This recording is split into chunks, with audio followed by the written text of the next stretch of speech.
The silence of the prairie was broken only by the sound of a solitary shovel striking hard earth on a windswept hill overlooking the town of Redemption Creek, Colorado. Preston Tanner drove the blade into the rocky soil with mechanical precision, his weathered hands gripping the handle so tightly his knuckles had turned white. Tears streamed unchecked down his dust-covered face as he dug the grave for the woman who had been his wife, his partner, and his reason for living for the past 8 years. The year was 1879, and in this harsh frontier, death was no stranger, but that made his loss no easier to bear. The sun beat down mercilessly as Preston worked, refusing the help of the townspeople who had offered to take this burden from him. This final act for Sarah was his to perform alone, just as he had lived the last 3 days since the fever had taken her alone in their cabin with nothing but memories and a silence so deep it seemed to swallow him whole. "I promised you forever," he whispered, his voice cracking as he paused to wipe the sweat from his brow. "I promised you forever, Sarah." Preston was 32, a cattleman who had built a modest ranch 10 miles outside of Redemption Creek. They had come west together as newlyweds, full of dreams and determined to carve out a life for themselves. Sarah had been just 19 when they married, a schoolteacher with laughing eyes and hands that could coax flowers to grow even in the hardest soil. The smallpox epidemic that swept through the territory hadn't discriminated between the wicked and the good. When the hole was deep enough, Preston climbed out and stood beside the simple pine box he had crafted himself.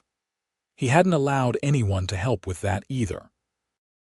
Sarah deserved to be laid to rest by the hands that had held hers through 8 years of struggle and joy. He removed his hat, holding it against his chest as he looked down at the coffin. The words he wanted to say caught in his throat, trapped behind the wall of grief that had been building since he'd closed her eyes for the final time. "Mr. Tanner," the voice startled him. He hadn't heard anyone approach, so lost was he in his grief. Turning, Preston saw Reverend Miller standing a respectful distance away, Bible in hand. "I thought you might want some words said," the Reverend offered gently. Preston nodded, unable to speak. He stepped back as the older man moved forward to stand at the head of the grave. "We are gathered here to commit the body of Sarah Ann Tanner to the earth," Reverend Miller began, his voice carrying across the empty hillside. Preston barely heard the words. His eyes were fixed on the coffin that held the woman who had been his North Star. They had never been blessed with children, a sorrow they had shared, but they had found joy in each other. Now that joy was gone, buried along with her. When the service ended, Preston thanked the Reverend with a handshake and watched him walk back down the hill toward town. Then, alone once more, he began to shovel the dirt back into the grave, each thud of soil on wood like a hammer blow to his heart. It was nearly dusk when he finished, placing a wooden cross he had carved at the head of the mound. He stood there, hat in hand, as the first stars appeared in the twilight sky. "I don't know how to do this without you," he whispered. "I don't know how to be alone again." The wind was his only answer, stirring the tall grass around the grave. Preston placed his hat back on his head and picked up the shovel. With one last look at the fresh grave, he turned and began the long walk back to a home that was no longer a home. Days turned into weeks. Preston worked from dawn until dusk, pushing himself to exhaustion in the hope that sleep would come without dreams.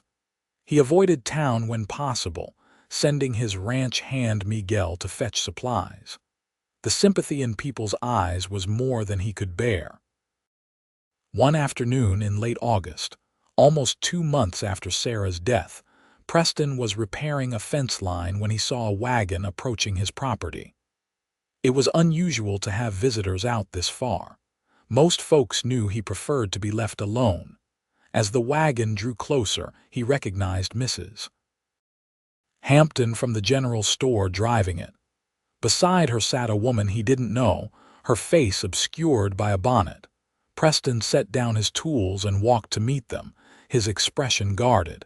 He hadn't had a proper conversation with anyone except Miguel in weeks. "Afternoon, Mrs. Hampton," he said, removing his hat out of courtesy. "Mr. Tanner," the older woman nodded. "I've brought someone I'd like you to meet." She gestured to her companion.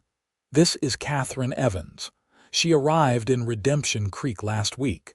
She's taken over the millinery shop from Mrs. Winters, who moved back east."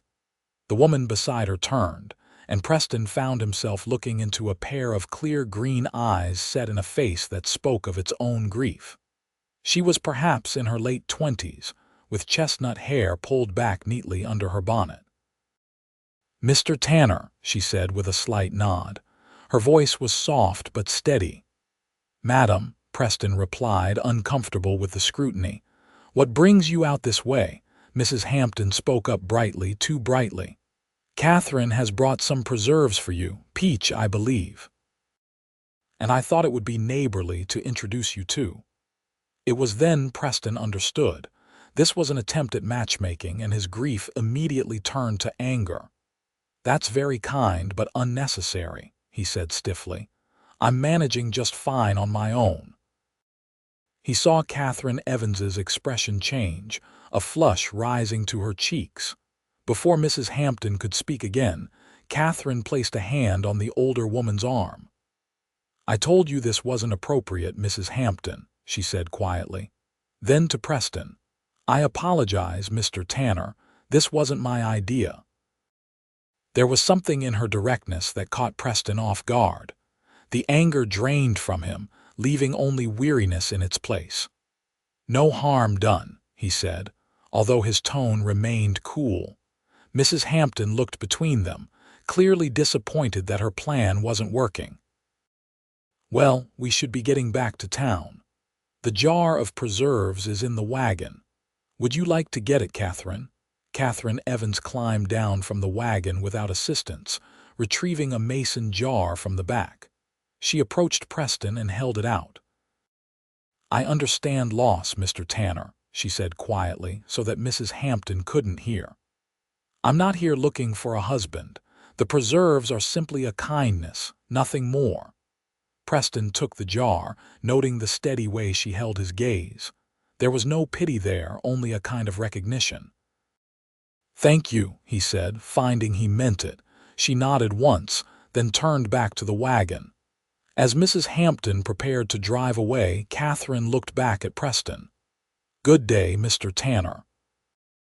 The wagon turned and headed back toward town, leaving Preston standing there holding a jar of peach preserves, feeling as though something significant had just happened, though he couldn't have said what.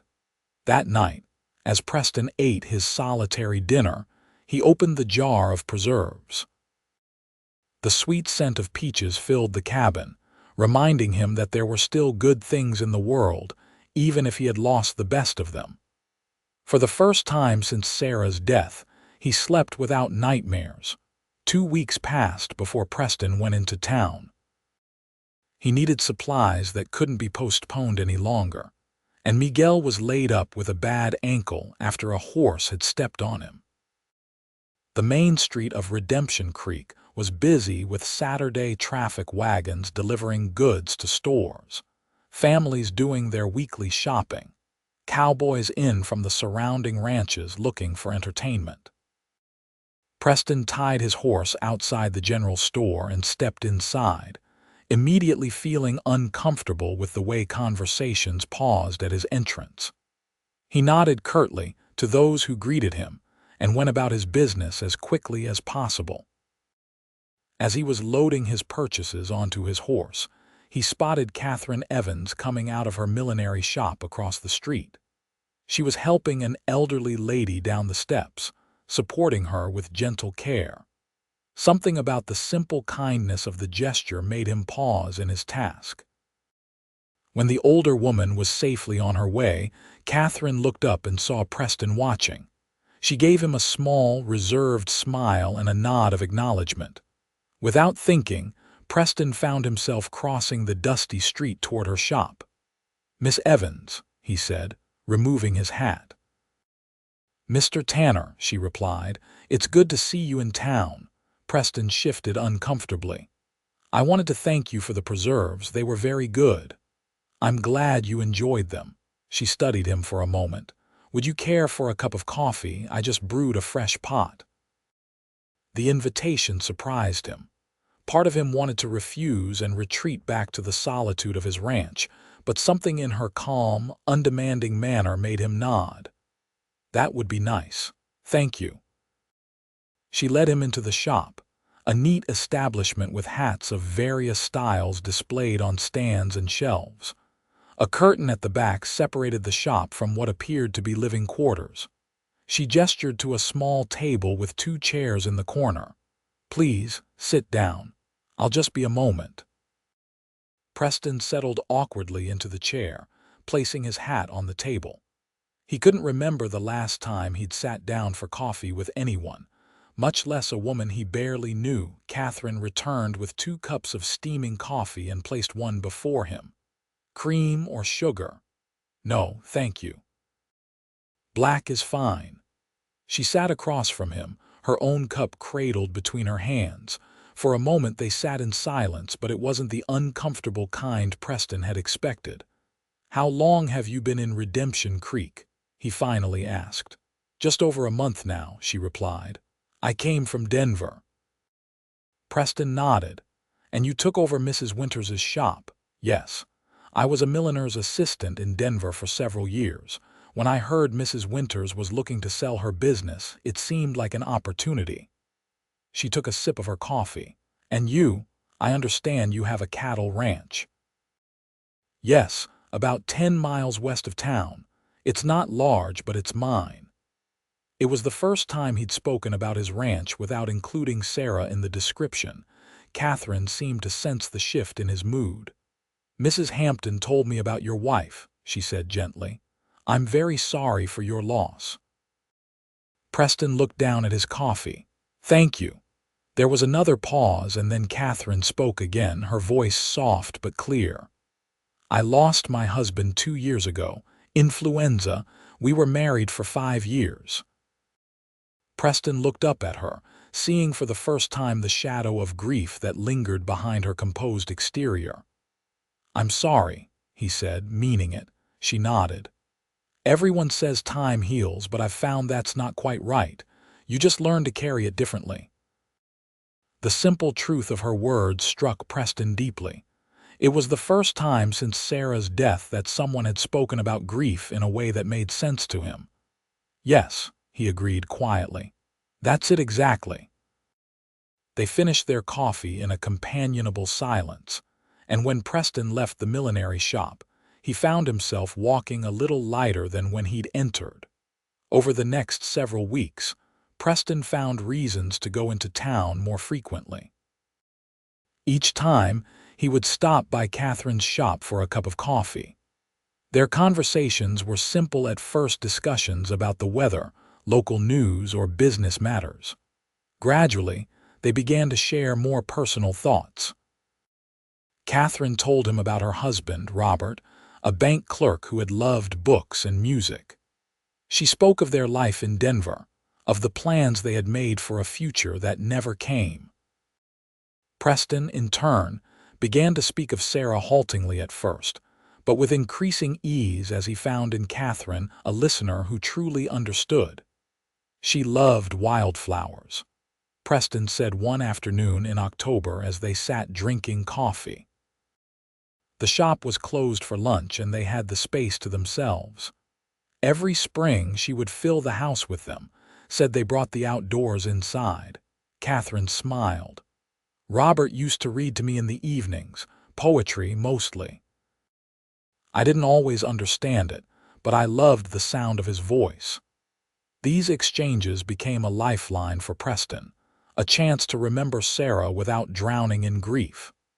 With Katherine, He could speak of the good memories without feeling he was betraying his pain.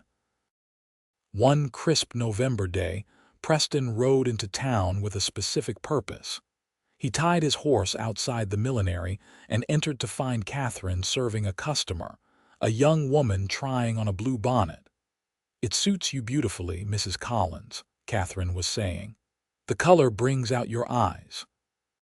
Preston waited by the door until the woman had made her purchase and left, the bell above the door tinkling as she departed. "Mr. Tanner," Katherine greeted him with a smile that seemed to light her face from within. "I wasn't expecting you today." "I was wondering," Preston began, then cleared his throat and started again. "I'm going to visit Sarah's grave tomorrow. It'll be her birthday." He paused, gathering courage. "Would you like to come with me?" The request surprised them both. Preston hadn't planned to ask. The words had simply come out. Now they hung in the air between them. Katherine's expression softened. "Are you sure? That seems like a very private thing." "I'm sure," Preston said, and he was. I think she would have liked you." Katherine studied him for a moment, then nodded. "I would be honored. What time should I be ready?" They arranged for Preston to pick her up at 10 the following morning, and as he rode back to his ranch, he felt a mixture of emotions he couldn't quite name. There was still grief. Of course there would always be grief, but alongside it was something else, something that felt strangely like hope. The next day dawned clear and cold. Preston hitched his wagon and drove into town, arriving at Katherine's shop precisely at 10. She was waiting, dressed in a simple dark blue dress and a warm coat, a small bouquet of late autumn flowers in her hand. "I thought we might bring these," she said as he helped her up onto the wagon seat. "Thank you," Preston replied, touched by her thoughtfulness. The ride to the hillside where Sarah was buried was mostly silent, but it was a comfortable silence. When they reached the spot, Preston tied the horses to a nearby tree and helped Katherine down from the wagon. Sarah's grave was marked by the wooden cross Preston had made, now weathered by sun and rain. He had kept the area around it clear of weeds, and the first dusting of early snow outlined the mound in white. Preston removed his hat as they stood before the grave. Katherine remained a step behind him, giving him space. "Happy birthday, Sarah," he said softly. Then, after a moment, he turned to Katherine. "Would you like to place the flowers?" Katherine stepped forward and gently laid the bouquet at the base of the cross. "Hello, Sarah," she said quietly. "I wish I could have known you." They stood there for some time, the wind rustling the dry grass around them. Preston found himself speaking, telling stories about Sarah, the time she'd chased off a bear with nothing but a cast iron skillet, how she'd taught herself to play the harmonica to surprise him on their anniversary, the way she'd insisted on painting their cabin door red because she said it made the place look like a home instead of just a house. Katherine listened, occasionally asking questions that led to more stories. And as they talked, Preston realized that for the first time since Sarah's death, he was remembering her with joy rather than just pain. When the cold began to seep through their coats, they returned to the wagon. Before helping Katherine up, Preston turned to her.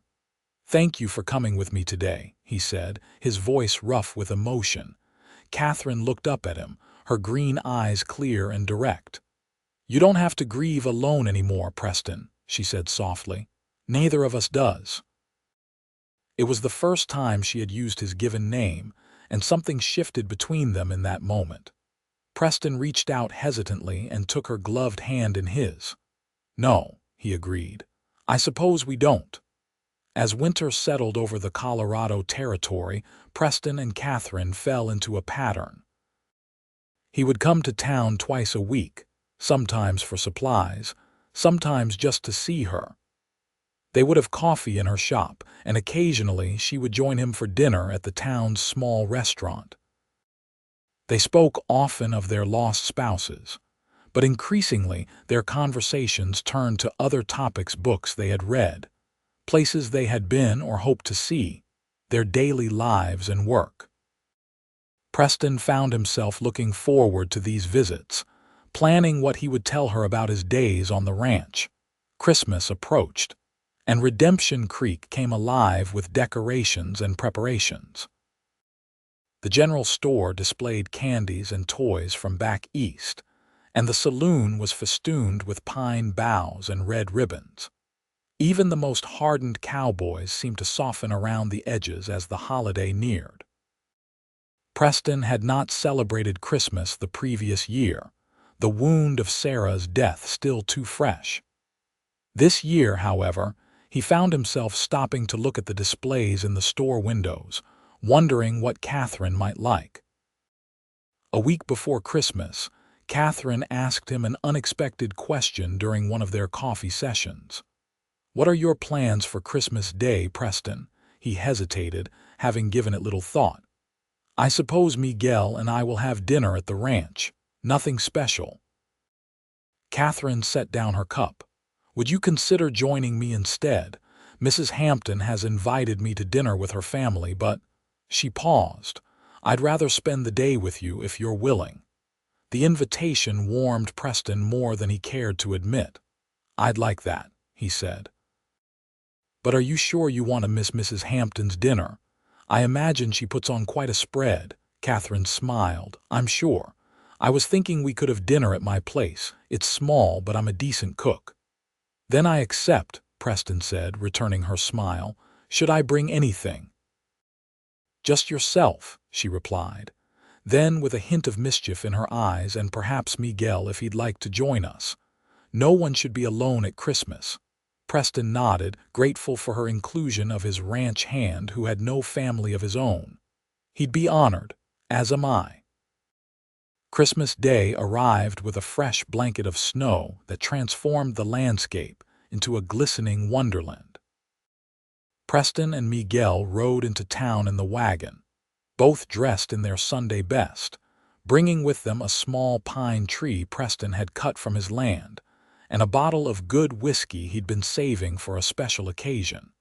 Katherine's face lit up when she opened the door to find them with the tree. "Oh, Preston, it's perfect. Come in out of the cold." Her living quarters behind the shop were indeed small, just a front room with a stove, table, and 2 chairs, a tiny kitchen area, and what Preston presumed was a bedroom behind another curtain. But she had made the space festive with candles and greenery, and delicious smells emanated from the kitchen area. "Miguel, please make yourself comfortable," she said, gesturing to one of the chairs. "Preston, would you help me set up the tree over by the window?" Together they positioned the small pine in a bucket Katherine had prepared with rocks and water. She produced a box of simple ornaments, wooden stars, pine cones dipped in wax, and small red berries strung on thread, and they decorated the tree while Miguel watched with appreciation. The dinner that followed was the most enjoyable meal Preston had had in longer than he could remember. Katherine had prepared a roast chicken with potatoes and carrots, fresh bread, and a cake with dried fruits for dessert. The 3 of them ate and talked, and Miguel surprised them both by producing a small mouth harp from his pocket and playing Christmas carols he had learned as a boy in Mexico. As the afternoon waned into evening, Miguel excused himself to visit friends in town, leaving Preston and Katherine alone. They sat by the stove, watching the flames through the iron grate, each lost in thought. "This has been the nicest Christmas I've had in years," Katherine said softly. "Thank you for sharing it with me." Preston turned to look at her, seeing how the firelight played across her features, highlighting the gentle curve of her cheek and the warmth in her eyes. "I should be thanking you," he replied. "For months after Sarah died, I couldn't imagine ever feeling happy again. But today—" He paused, searching for the right words. "Today I was happy, and I don't feel guilty about it." Katherine reached over and placed her hand on his. They would want us to be happy, Preston. Robert and Sarah. They loved us. They wouldn't want us to spend the rest of our lives in mourning. Preston looked down at their joined hands, then slowly turned his palm upward to clasp her fingers in his. No, he agreed. They wouldn't. They sat like that for some time, hands entwined, watching the fire. When Preston finally rose to leave, promising to return for Miguel, there was a new understanding between them, unspoken but real. As winter gave way to spring, Preston and Katherine's relationship deepened. They no longer needed pretexts for their meetings. It was understood that they enjoyed each other's company and sought it out deliberately. Preston expanded the vegetable garden behind his cabin, thinking of the recipes Katherine had mentioned she wanted to try. Katherine started keeping coffee beans specifically for his visits, the stronger kind he preferred. The townspeople noticed, of course. In a place as small as Redemption Creek, little went unobserved. But the initial whispers of gossip soon gave way to nods of approval. Both Preston and Katherine were respected members of the community, and their shared experience of loss made their growing closeness seem natural and right. One evening in early April, Preston took Katherine for a drive along the river that ran near his property. The trees were just beginning to bud, and patches of early wildflowers dotted the meadows. Sarah would have been out gathering those by now, Preston said, nodding toward a cluster of blue and yellow blooms. Katherine smiled. Would you like to pick some? We could take them to her grave. Preston glanced at her, struck once again by her understanding. I'd like that, he said. They stopped the wagon and together they gathered a bouquet of the delicate spring flowers. As they worked, Preston found himself watching Katherine more than the task at hand. She moved with a grace that he had come to admire, and the breeze played with tendrils of hair that had escaped from her practical bun. When they had collected enough flowers, they drove to the hillside where Sarah was buried. The wooden cross Preston had made still stood, though he had recently been thinking of replacing it with something more permanent, a proper headstone that would last for generations.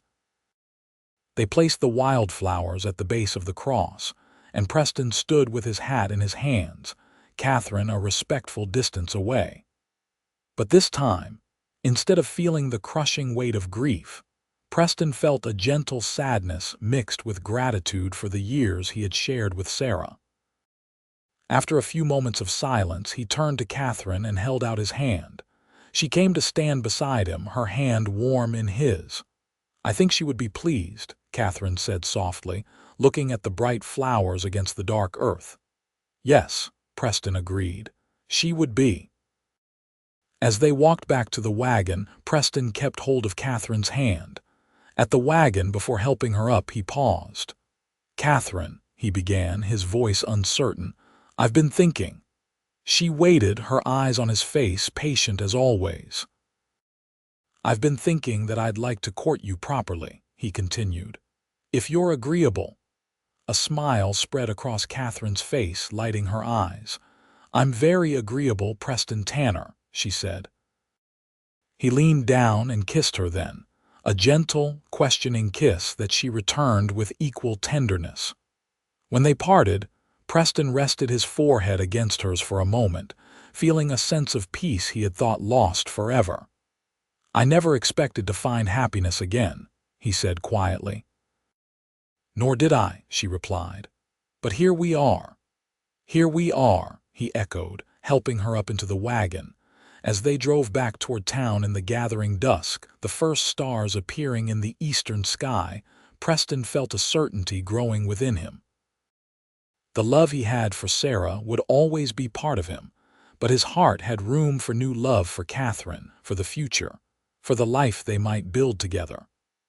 The courtship of Preston Tanner and Katherine Evans became the talk of Redemption Creek that spring. He would ride into town with wildflowers from his land, and she would save the best cuts of fabric for the shirts she began making him. They attended church together on Sundays, and he escorted her to the town's spring social, where, to everyone's delight and surprise, they danced every set together. In May, Preston took Katherine to see his ranch for the first time. He had been hesitant to bring her there, knowing the cabin was full of memories of his life with Sarah.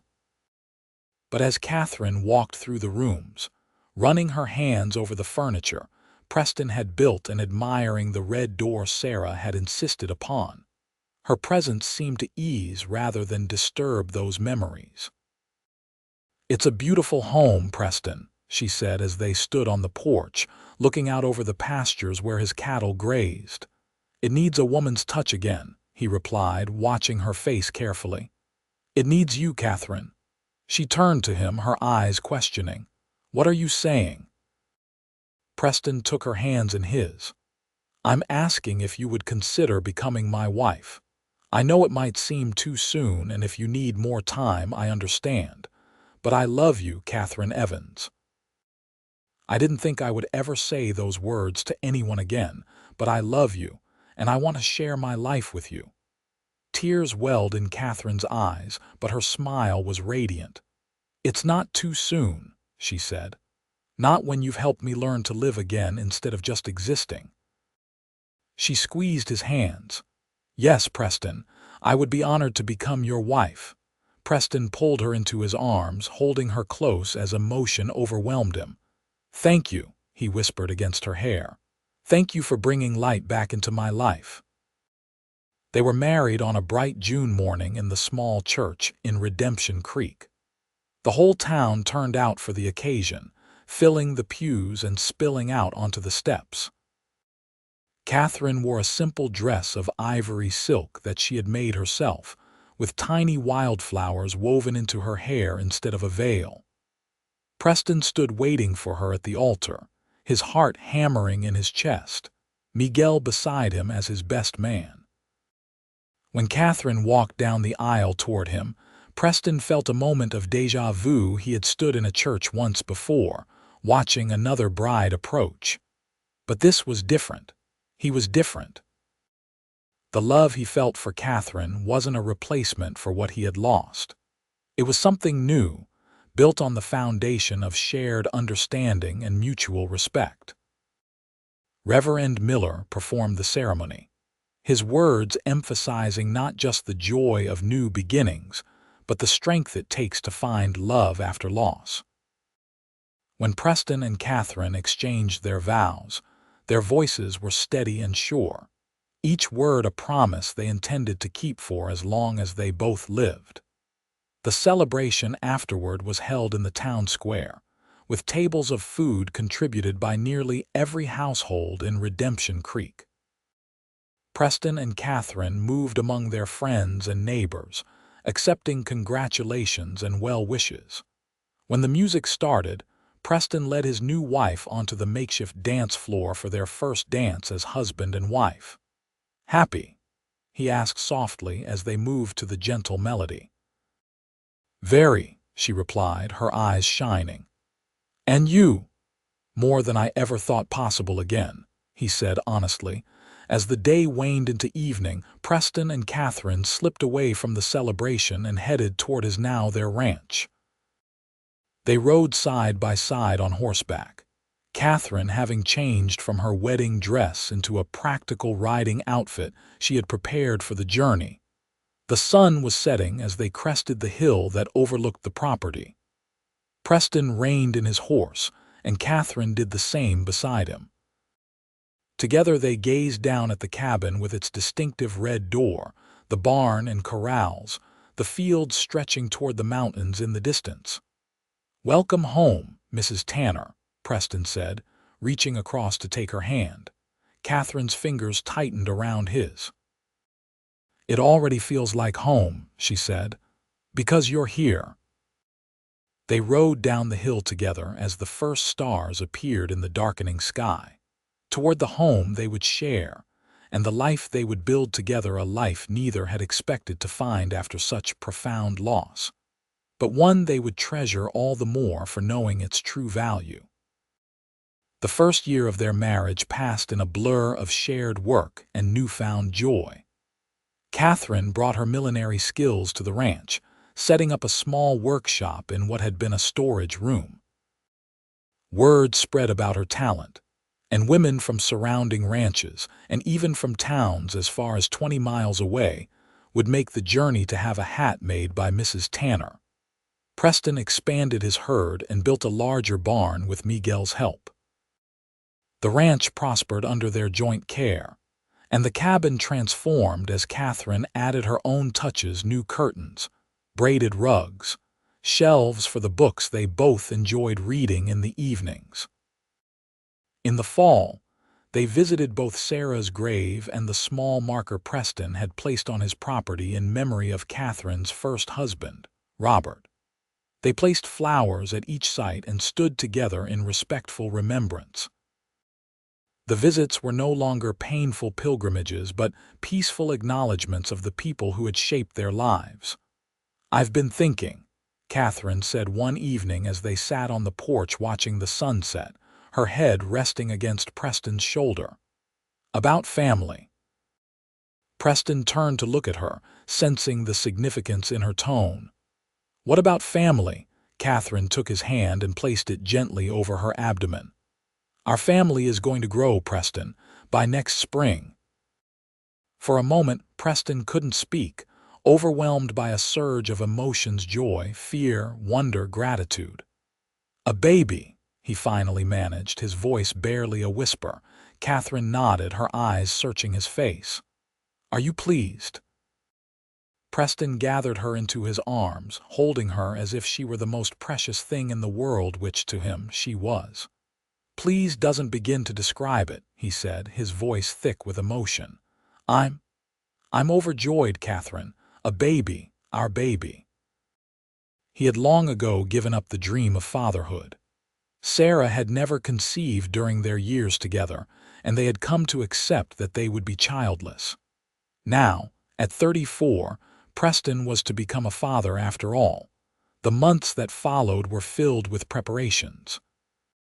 Preston built a cradle from the finest wood he could obtain, carving delicate patterns along its edges. Katherine sewed tiny garments in the evenings, her fingers deft despite their increasing work as her business continued to grow.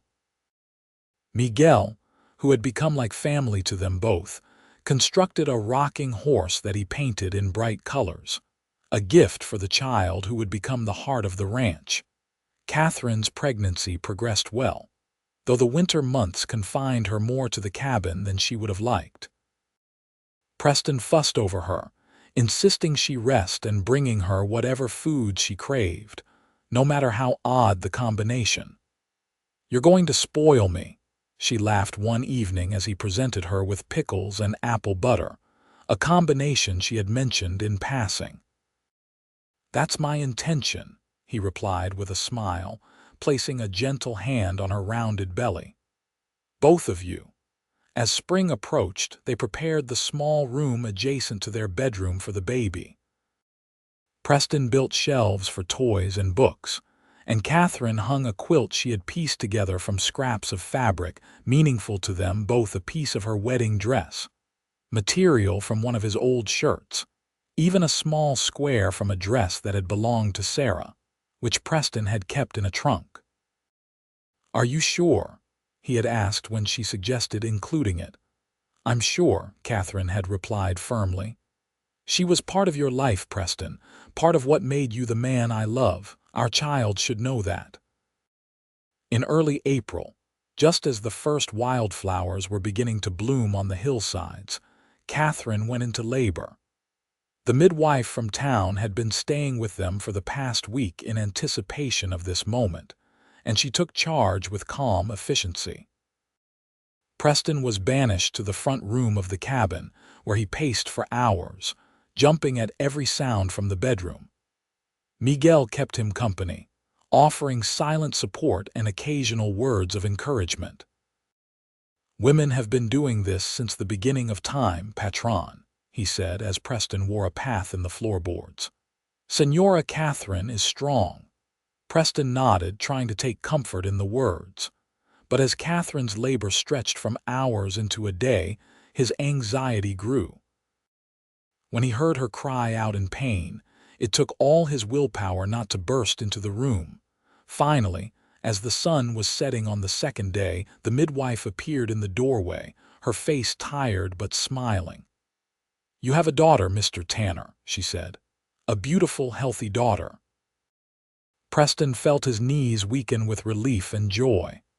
"And Katherine?" he asked, his voice hoarse with emotion. "Exhausted but well," the midwife assured him. "She's asking for you."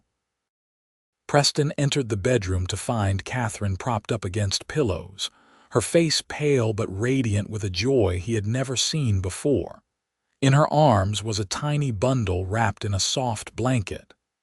"Come meet your daughter," Katherine said softly. Preston approached the bed as if in a dream, sitting carefully on its edge. Katherine shifted the bundle so he could see the tiny face within, red and wrinkled, with a dusting of dark hair across the perfect dome of her head. "She's magnificent," Preston breathed, reaching out a tentative finger to touch his daughter's cheek. The baby turned toward his touch, her tiny mouth making sucking motions in her sleep. "Would you like to hold her?" Katherine asked. Preston hesitated, suddenly aware of how large and rough his hands were compared to this delicate new life. But Katherine was already placing the baby in his arms, showing him how to support her head. Looking down at his daughter's face, Preston felt a love so profound it seemed to fill every corner of his being. This was his child, his and Katherine's. A new life they had created together, a testament to the healing power of love and the unexpected gifts that life could bring even after devastating loss. "What shall we name her?" he asked, unable to take his eyes off the sleeping infant. Katherine smiled, reaching out to stroke the baby's cheek. "I was thinking Sarah Katherine Tanner," she said softly, "if that's all right with you." Preston looked up at his wife, tears filling his eyes at her generosity of spirit. "It's perfect," he said, his voice catching. "Absolutely perfect." In the days and weeks that followed, Preston discovered a new dimension to life as he watched his daughter grow and change. Every tiny development, the first time she gripped his finger, the first real smile, the way she watched him with increasingly alert eyes, seemed miraculous. Katherine recovered her strength gradually, moving about the cabin with the baby in her arms or nestled in a sling across her chest. Preston often found himself pausing in his work around the ranch just to watch them together, his heart full to bursting with love for them both. One evening in early summer, when little Sarah was 3 months old, Preston returned from checking the herd to find Katherine sitting on the porch swing with the baby asleep in her arms. The setting sun bathed them in golden light, and Preston was struck anew by the beauty of his wife and child. "You're staring," Katherine said with a smile as he approached. "Can you blame me?" he replied, sitting beside her on the swing and placing his arm around her shoulders. "I'm looking at everything that matters in the world." Katherine leaned against him, and together they watched the sunset, the baby sleeping peacefully between them. As darkness fell and the first stars appeared in the sky, Preston felt a sense of completion, of rightness, that he had never expected to find again after Sarah's death. "I never thought I could be this happy again," he said softly, giving voice to his thoughts. Katherine looked up at him, her eyes reflecting the starlight. "Nor did I," she admitted.